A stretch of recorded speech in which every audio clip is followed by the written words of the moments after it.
Hello दोस्तों, I hope you are doing well. I am Ravi. Welcome to my YouTube channel learning sessions with RV.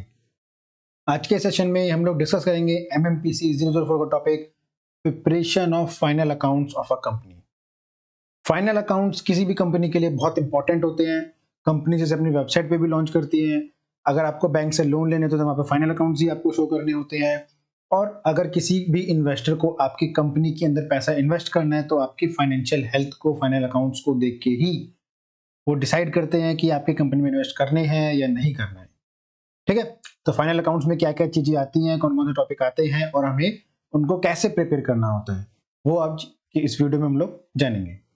तो start करते हैं introduction से। Companies are required to prepare their final accounts are as per the provision of the companies act 2013। जैसा government ने guidelines दी हुई है, companies act 2013 में लिखा गया है, हमें उसके बेसिस पे फाइनल अकाउंट बनाने हैं।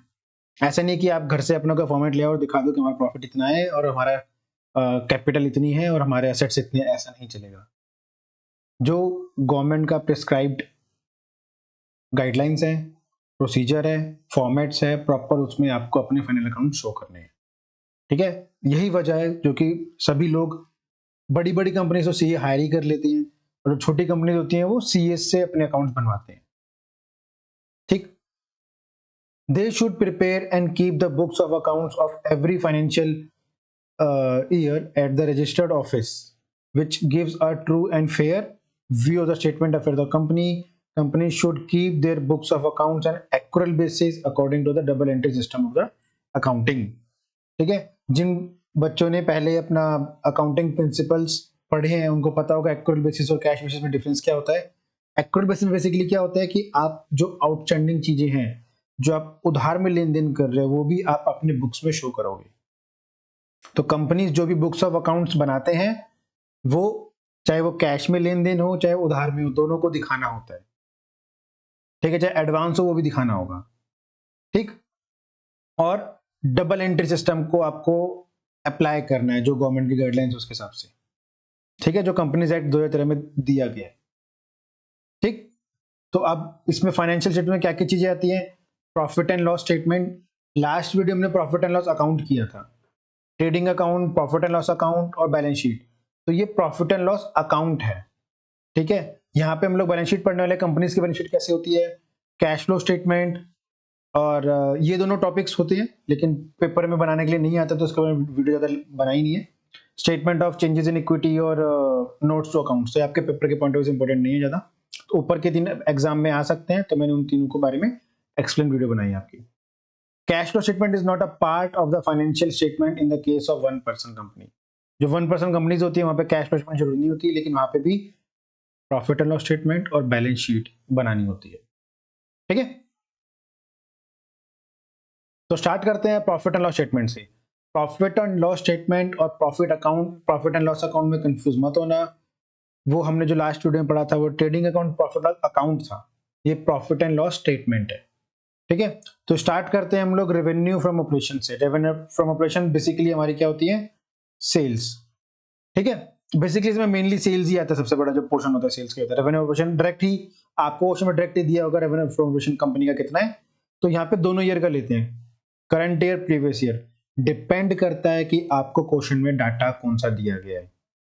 अगर आपसे सिर्फ करंट ईयर का बनाने को बोला है तो आप ये स्किप कर सकते हो, लेकिन अगर आपको एग्जाम में दोनों ईयर का डाटा दिया हुआ है और दोनों ईयर का बनाने के लिए बोला गया क्वेश्चन में, तो आपको इस तरीके से बनाना है।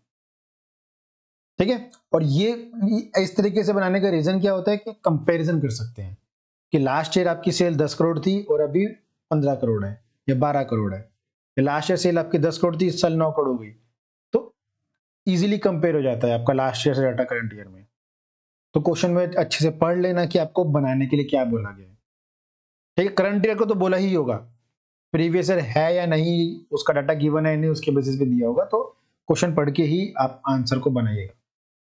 ठीक है, अदर इनकम में आपके बैंक में जो भी एफडीज है उस पर इंटरेस्ट आ रहा है, या आपने कहीं पे शेयर्स लिए हुए हैं कंपनी ने, वहां से डिविडेंड्स आ रहे हैं, जो भी अगर कहीं आपने बिल्डिंग रेंट पे दी हुई है, ऑफिस को परचेज करके रेंट पे दिया हो, तो जो भी आपकी अदर इनकम्स है वो यहाँ पे आ जाती है। ठीक है, तो 1 और 2 को प्लस करके क्या बन जाता है हमारा टोटल रेवेन्यू। ठीक है, यहाँ तक इजी है, कोई दिक्कत नहीं है। डायरेक्ट क्वेश्चन में गिवन होगा रेवेन्यू प्रोग्रेशन, अदर इनकम दी होंगी, वो सब ऐड करके हमारी टोटल रेवेन्यू आ जाएगी। यहाँ से थोड़ा पोर्शन अलग हो जाता है, ये सब आते हैं हमारे expenses, cost of good sold, ठीक है, purchase of stock in trade, change in inventory, change in inventory अगर डायरेक्टली क्वेश्चन में ना दी हो तो ओपनिंग माइनस क्लोजिंग, ठीक है। एम्प्लॉयज बेनिफिट एक्सपेंसेस ये डायरेक्ट दिए होते हैं, फाइनेंशियल कॉस्ट, डेप्रिसिएशन, एमोर्टाइजेशन, तो ये सब एक्सपेंसेस क्वेश्चन में गिवन होंगे, इन सबको एक साथ प्लस कर लेना है और फिर जो भी तुम्हारे टोटल एक्सपेंसेस आएंगे उसको इसमें से माइनस कर देना है, ठीक है। तो जैसे यहाँ दिया हुआ है 3 - 4, तो टोटल रेवेन्यू माइनस एक्सपेंसेस, तो हमारा क्या आ जाएगा, प्रॉफिट बिफोर टैक्स। ये एज इट इज फॉर्मेट याद कर लेना, पेपर में ऐसे ही लिखना है, कोई भी चीज ऊपर नीचे नहीं होनी चाहिए। ये एक्सपेंसेस ऊपर नीचे हो सकते हैं लेकिन 1 2 3 4 सीक्वेंस में होना चाहिए, ठीक है। यहाँ पे हमारा आ जाएगा प्रॉफिट बिफोर टैक्स, उसमें से माइनस कर देंगे टैक्स, तो हमारा क्या आ जाएगा, प्रॉफिट आफ्टर टैक्स, ठीक है। इजी है, अगर इजी नहीं लग रहा है तो उसके ऊपर कुछ क्वेश्चंस कर लेना न्यूमेरिकल्स, तब इजी लगने लग जाएगा। ज्यादा कुछ है नहीं, आप जब तक इसका क्वेश्चंस नहीं करोगे आपको मुश्किल ही लगेगा। ये बस 7 स्टेप याद रखने हैं। 7 स्टेप कौन से हैं, revenue progression plus other income, total revenue आ गया। 4 स्टेप क्या है, सारे एक्सपेंसेस प्लस किए। 5th स्टेप में total revenue minus total expenses, क्या आ गया हमारा, प्रॉफिट बिफोर टैक्स, उसमें से माइनस किया हमने टोटल एक्सपेंसेस, क्या आ गया हमारा, प्रॉफिट आफ्टर टैक्स। बस इतना ही है, ठीक है। आगे बढ़ते हैं, अगला टॉपिक है हमारा बैलेंस शीट। बैलेंस शीट ये है हमारा पार्ट 1 एज पर शेड्यूल 3, ठीक है। वही 3 चीज जो हमने पहले भी पढ़ी है, असेट्स, लायबिलिटी एंड इक्विटी, ठीक है। असेट्स क्या होते हैं, जो भी हमारे are resource controlled by the enterprises due to the past events for the which future economic benefits, जिसकी वजह से हमें फ्यूचर मतलब इकोनॉमिक बेनिफिट्स होने वाले हैं फ्यूचर में, and expected to flow to the enterprises, ठीक है। लायबिलिटीज क्या होते हैं, ऑब्लिगेशंस होते हैं एंटरप्राइजेस के ऊपर, कि वो पास्ट में मतलब किए हैं सेटलमेंट करने और हमें वो आउटफ्लो है कंपनी के लिए और हमें उन्हें पे बैक करना है, ठीक है। इक्विटी क्या होता है, residual interest in the interest of an enterprise after deducting all the liabilities, जो हमारी सारी लायबिलिटीज होती हैं असेट में से माइनस करता है तो हमारा इक्विटी बचता है। इक्विटी क्या होता है, शेयर होल्डर फंड, जो बिजनेस ओनर्स का पैसा होता है या फिर शेयर होल्डर्स का पैसा होता है, तो इक्विटी होता है, ठीक है।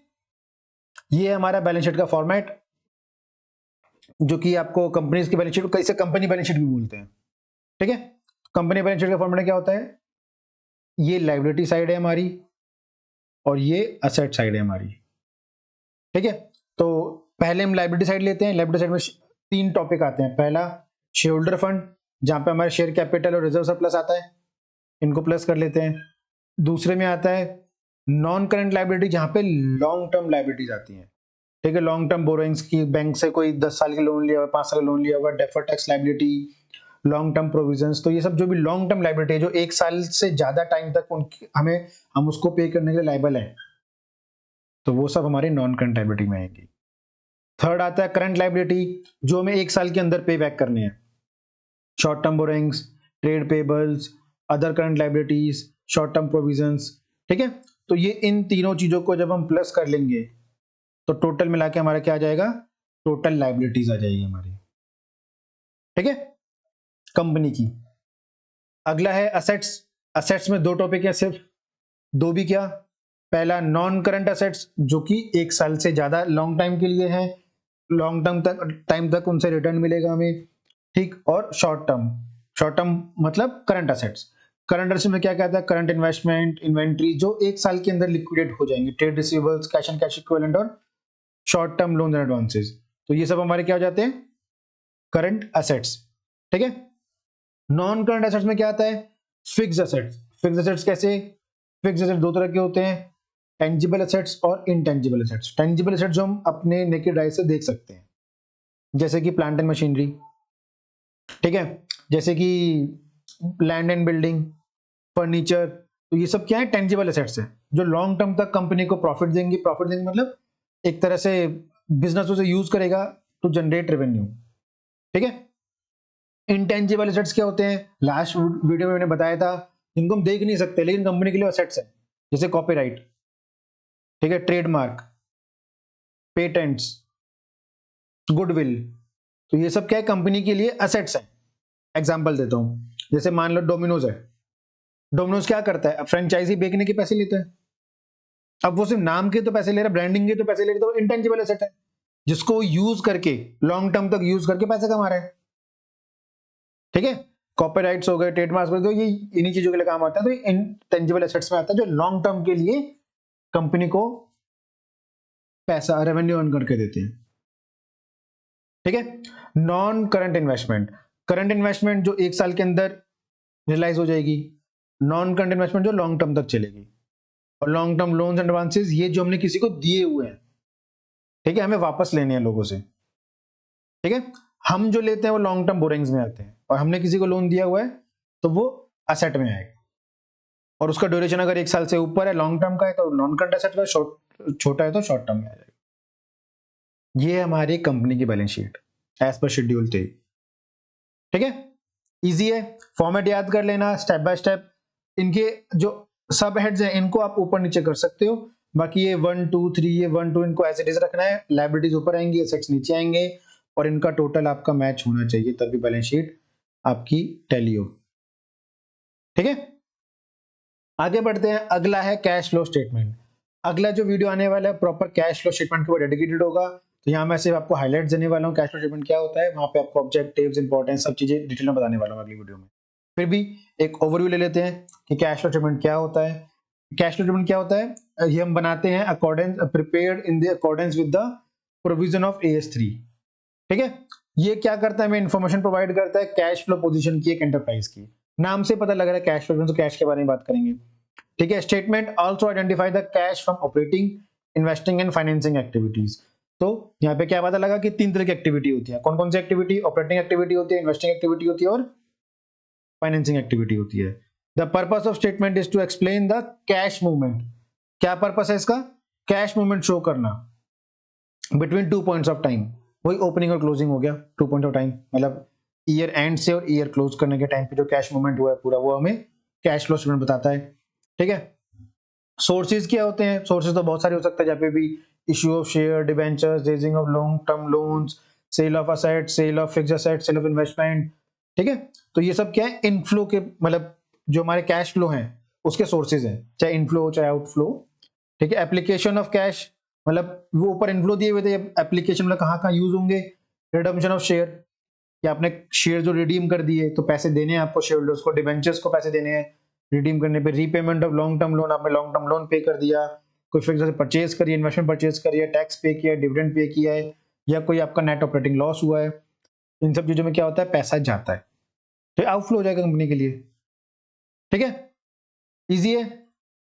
अब फॉर्मेट देख लेते हैं, फॉर्मेट ये देखो, ये फॉर्मेट दिया हुआ है आपका कैश फ्लो स्टेटमेंट का, कि आपको पहले cash flow from operating activity निकालना होता है, फिर cash flow from investing activity निकालना होता है, और cash flow from financing activity निकालना होता है। ठीक है, ये तीनों निकालने के बाद आपका निकलता है नेट इंक्रीज या डिक्रीज इन कैश। ठीक है, ये तो पॉजिटिव होगा या नेगेटिव होगा, ये तो पूरे साल आपका कैश सब यूज करने के बाद पॉजिटिव वैल्यू आएगी, नेगेटिव वैल्यू आएगी। जो भी वैल्यू आएगी, आपको जो cash at the beginning of the year था, जब आपने ओपनिंग बैलेंस शीट खोली, या 31 मार्च को जब का बैलेंस था कैश एंड कैश इक्विवेलेंट का, वो 1 अप्रैल को होने वाला है।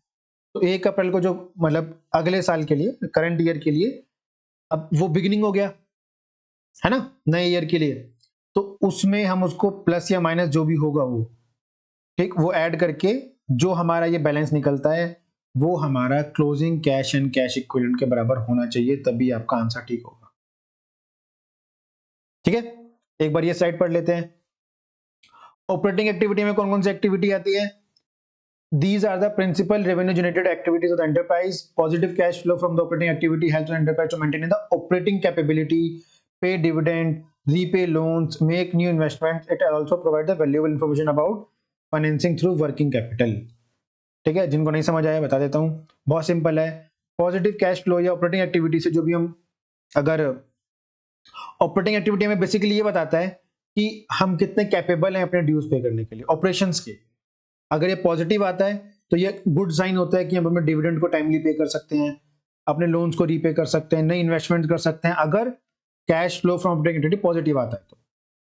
ठीक है, जो ये वैल्यूएबल इंफॉर्मेशन है किसके लिए, फाइनेंस के लिए, वर्किंग कैपिटल के लिए, कि तुम्हारे पास वर्किंग कैपिटल कितनी है। जितना अच्छा आपका ऑपरेटिंग रेशियो होगा या ऑपरेटिंग एक्टिविटी का जो कैश फ्लो पॉजिटिव में होगा उतना ज्यादा आपके पास वर्किंग कैपिटल होगा यूज करने के लिए।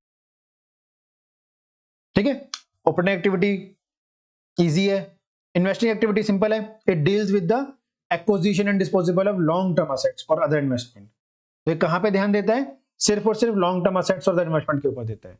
ठीक, अगर आप उसे सेल परचेज करते हो तो कैश, मतलब सेल करोगे तो कैश इनफ्लो होगा तो प्लस में आएगा, परचेज करोगे तो कैश जाएगा तो वो माइनस में शो करेंगे। इजी है। लास्ट फाइनेंसिंग एक्टिविटी, फाइनेंसिंग में क्या होता है, changing in the size and composition of honours and capital borrowed fund. These are the useful in the predicting claims of the future cash flow by providing the capital to equity. Example including the cash for the equity shares and equity shares, loans and debentures. Financing में basically एक बार balance sheet से बताता हूँ आप लोगों को, थोड़ा easily आप समझ पाओगे। जो भी हमारे करंट असेट्स और करंट लायबिलिटी में खर्चे या जो भी चीजें होती हैं ऊपर नीचे होती हैं प्लस माइनस, वो इंपैक्ट डालती हैं ऑपरेटिंग एक्टिविटी के ऊपर। ठीक है, जो भी हमारे नेट करंट असेट्स में जो लॉन्ग टर्म असेट्स हैं उनमें जो भी पॉजिटिव नेगेटिव चीजें होती हैं, कैश जा रहा है आ रहा है, तो वो कहां पे आती है, इन्वेस्टिंग एक्टिविटी में। ये ऊपर के दोनों शेयर होल्डर फंड और नॉन करंट लायबिलिटी, यहां पे जो भी चीजें प्लस माइनस होती हैं वो कहां पे आती है, फाइनेंसिंग एक्टिविटी में। ठीक है, मैंने बहुत इजी तरीके से समझा दिया आपको। ये एक पेपर में ये नहीं बनाना होता, ठीक है, ये मैंने बहुत बेसिक समझाने के लिए दिया है। नेक्स्ट वीडियो में प्रॉपर डिटेल में ऑपरेटिंग एक्टिविटी में क्या क्या सब हेड्स आती हैं, इन्वेस्टिंग में क्या क्या सब हेड्स आते हैं, फाइनेंस में क्या क्या सब हेड्स आते हैं, वो कराऊंगा। एग्जाम में 10 नंबर का क्वेश्चन आता है कैश फ्लो स्टेटमेंट के ऊपर, तो वो अगली वीडियो को अच्छे देख लेना, ताकि आप अगर कैश फ्लो स्टेटमेंट के ऊपर 10 नंबर क्वेश्चन आए या इवन थ्योरी भी है तो मैंने उसमें थ्योरी भी कवर किया, तो वो आप हैंडल कर पाओ। ठीक है, that's all for today, have a nice day.